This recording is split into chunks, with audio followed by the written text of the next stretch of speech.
Sports on 6.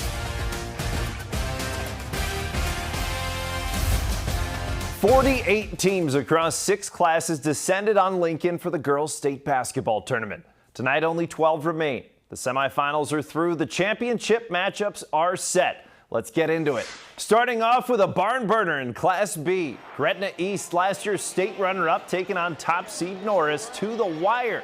Fourth quarter we go. The Titans lead is 3. Great inbound pass. Heather Wadsworth does the rest. Bucket and the foul. We're tied at 41. Final seconds of regulation. Madison Shelburne working her way through traffic. The lay-in, giving the Griffins the lead with 5 seconds to play. On the other end, it's the last hope for Norris. Marley Emerson on the run. The shot just rattles in and off the rim. Gretna East outlasts the #1 seed 45-43. The Griffins are headed back to the state championship game. I mean, we practice those every day. We go full speed at layups, and I just was there, happened to get the rebound, like if it were to go out, and I just hope that it didn't go in.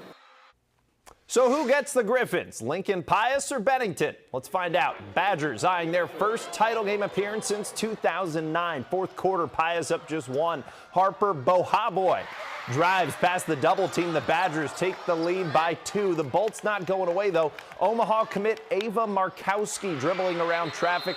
2 of her 18 points. Alexis Markowski, the former Husker, loving it. But in the end, it's Bennington celebrating. Badgers win 55-52. Just the second championship game appearance in program history. Gretna East awaits tomorrow night. In Class A, Omaha North taking on Kearney in the semifinals. The Vikings eyeing their first title game since 2000. Kearney hasn't been there since 1989. The defense turning offense for the Vikings. Tania Wilson-Smith, the crossover behind the back. Euro with the finish. Okay, Wilson-Smith turning in a double-double. Third quarter we go. The Vikings lead by 5. Hamaya Jo Matoyer on the run, the fast break and the foul. Matoyer finishing with a game-high 21.